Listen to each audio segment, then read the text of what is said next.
जे युद्धावरती आधारित जे चित्रपट आहेत, मला वाटतं इनफॅक्ट ते थोडेसे डायल्यूट करून दाखवले जातात.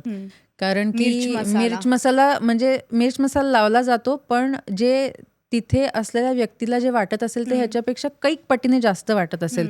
कारण त्याच्या बरोबरच्या ज्या आजूबाजूची लोकं आहेत, मग ते ऑफिसर्स असोत किंवा सोल्जर्स असोत, कोणीही असेल, ते रोज त्यांच्याबरोबर उठतायत, बसतायत, जेवतायत, एकत्र बोलतायत आणि उद्या जर का म्हणजे वॉर डिक्लेअर झालं तर सगळ्यांना माहितीये की आपल्याचपैकी कोणीतरी जाऊन लढणार आहेत. त्यामुळे त्यांची मनस्थिती कुठल्याही चित्रपटाद्वारे किंवा कशाहीद्वारे आपण दाखवूच शकत नाही.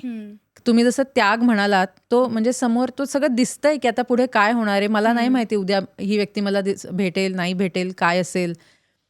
आणि बाकी एअरफोर्सवरती तर अजून म्हणजे दरवेळेस एखादा पिक्चर आला तर आम्हाला असं वाटतं की अरे आर्मीवर इतके चांगले पिक्चर बनतात, कायम एअरफोर्सवरचेच पिक्चर का फ्लॉप होतात.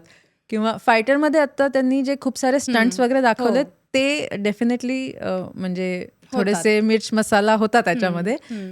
पण युनिफॉर्म आणि रुबाबचं जे इक्वेशन आहे ते नेहमीच राहील. म्हणजे युनिफॉर्म घातल्यावरती तुम्हाला आतनंच एक असं फिलिंग येतं की म्हणजे तो रुबाब सगळा आतनं आपल्या आत जो असतो तोच बाहेर येतो. त्याच्यामुळे जर का म्हणजे त्या रुबाबासाठी असेल तरी सुद्धा अगदीच म्हणजे युनिफॉर्म घातल्या तर तुम्ही असं म्हणतात ना, मला माझे सगळे युनिफॉर्म आणि ते सगळं आठवतंय.